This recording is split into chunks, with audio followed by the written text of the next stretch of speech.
Hey, good morning. Who's our guest on the show today, Jeannie? Today we have Mary Wambui. Good morning, Mary. Good morning, Jim. Good morning, Bruce. How are you? I'm doing really great. Good. What are we talking about today on the show? I'm thinking that we should talk about dealing with competing objectives on the path to residential buildings decarbonization. As you know, in Massachusetts, we have like 2 million existing homes.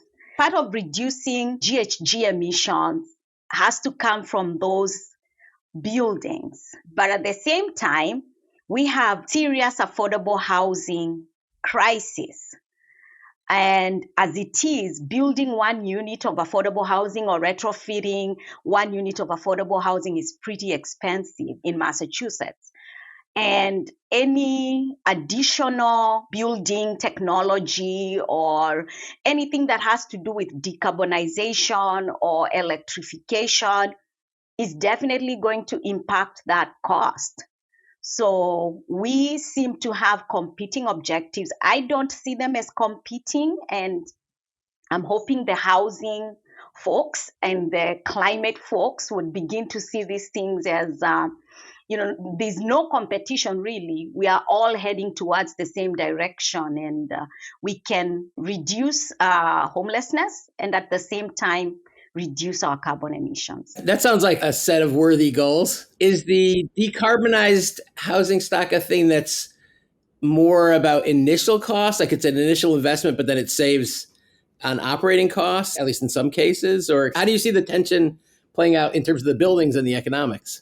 The tensions actually begin at trying to get funding. So even before we build, we have this housing side that's maybe, let's say, looking for ARPA money. And then we also have the climate side that's also trying to get an allocation for ARPA money. So we seem to have these two groups. They're separate. One is on this side saying, give us maybe, let's say, 300 million for X, for reducing greenhouse gas emissions in existing buildings. And then you have the other affordable housing side saying, give us 1 billion for building or improving housing.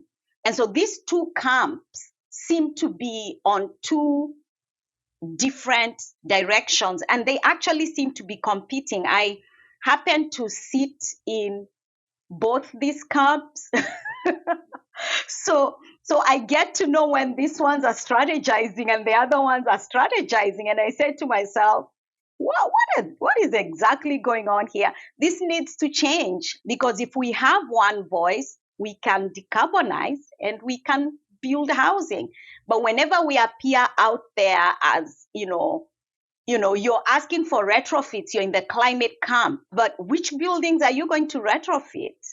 There are buildings that maybe affordable housing developers have built. So mainly at the funding source point is where I have started to have these thoughts, just right at the funding source. And of course, there's also the ongoing discussions of how expensive it is to have new technologies in affordable housing. And there are those who are in the affordable housing world who seem to be rooted in that mentality. And that in itself is a barrier to any discussion about decarbonizing. And then there are those in the climate world who are stuck towards, we must decarbonize.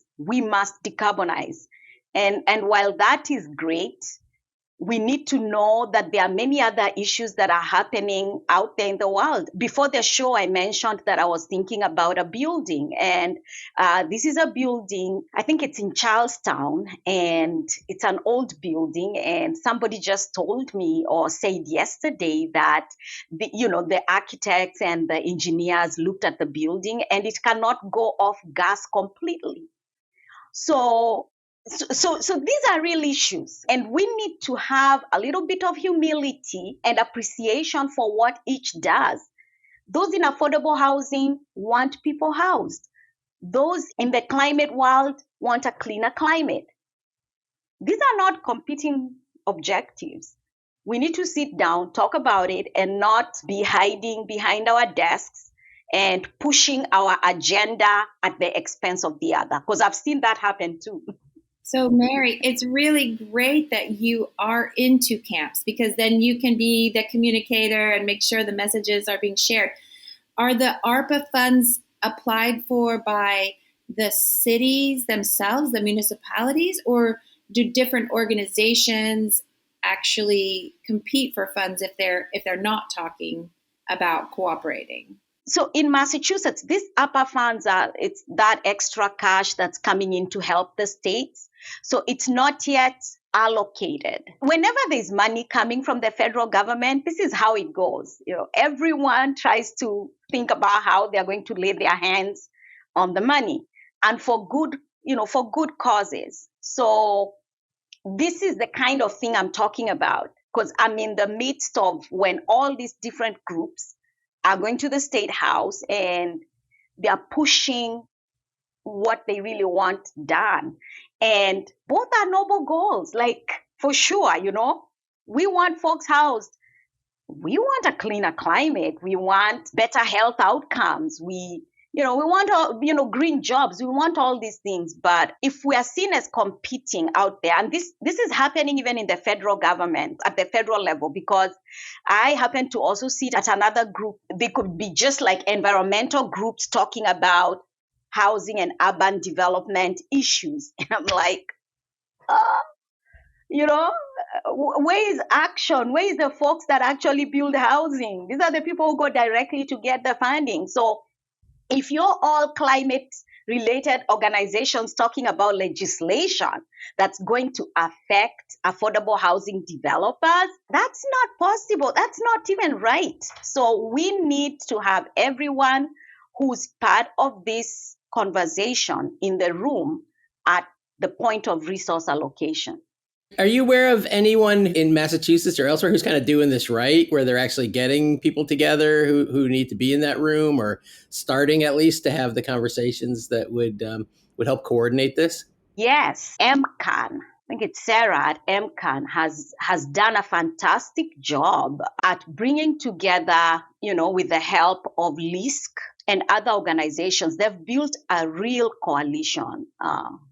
It's amazing to see what they have done. I forget the number of groups that have signed up for MCAN's ask for. It's called the Zero Carbon Renovation Fund, and the way they are going about asking for this cash is beautiful, because they have everyone on the table. They have schools, they have architects, they have affordable housing developers, they have owners, they have everybody. They have regular Massachusetts people participating, schools, and they've not been shy to ask for, what are your thoughts about this? This is what we're proposing. What are your thoughts? And so I think that MCAN's approach with the Zero Carbon Renovation Fund is one to emulate, I think, even nationally. I mean, we haven't gotten any money yet, but at least they've built a coalition. We had Michelle Apigian on the show. She gave us a tour of her project in Cambridge on Concord Ave. Which one, Jeannie? It's called the Finch. At the time it was completed during the pandemic, it was the largest passive house design building in Massachusetts, and it's a low-income building. 100 and something units of affordable housing with, I think she said it was 2 or 3% more expensive. It was slightly more expensive on the upfront cost, but then had very low operating costs and great performance. I know the project. I haven't toured it, but I know that the developer, I think it's Homeowners Rehab Inc. It's a community development corporation.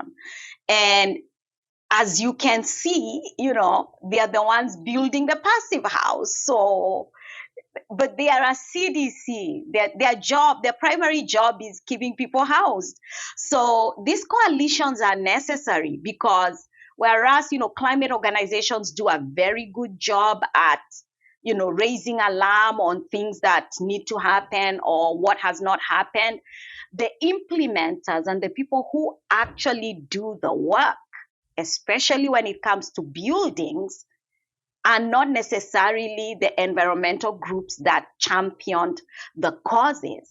So it would be really nice if we can have a united front. I don't know if you can remember, our governor some time ago mentioned, I don't know whether it was before he signed the new Climate Act or after, but one of his oppositions was mainly that, some of these requirements are going to make it difficult to build housing, And so what we don't want in the future is anyone being able to lean on saying, it's going to make it expensive to build housing. We need to find a strategy that, folks cannot even say it's going to make it difficult for anybody because everybody was in the room. So there was nobody out there saying, this is going to be so hard. They were invited. So they most likely put in suggestions that will make it work. So that's my feeling on this. I think everything you're saying makes me feel full of hope, because knowing that MCAN has this group and, people really are working together, and, there's a lot of progress that can be made. I feel like our listeners might want to know, especially if they're in Massachusetts, is it still possible to join stakeholder groups, or is there anything you haven't talked about that you want to make sure people hear? And are there any actions that people can take?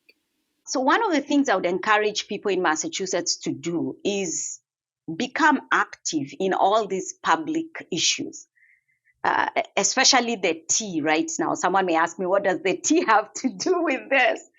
Still has to do with greenhouse gas emissions. There is a lot of conversations going on about building a better T. And folks can get information on where they can be active on the MBTA site.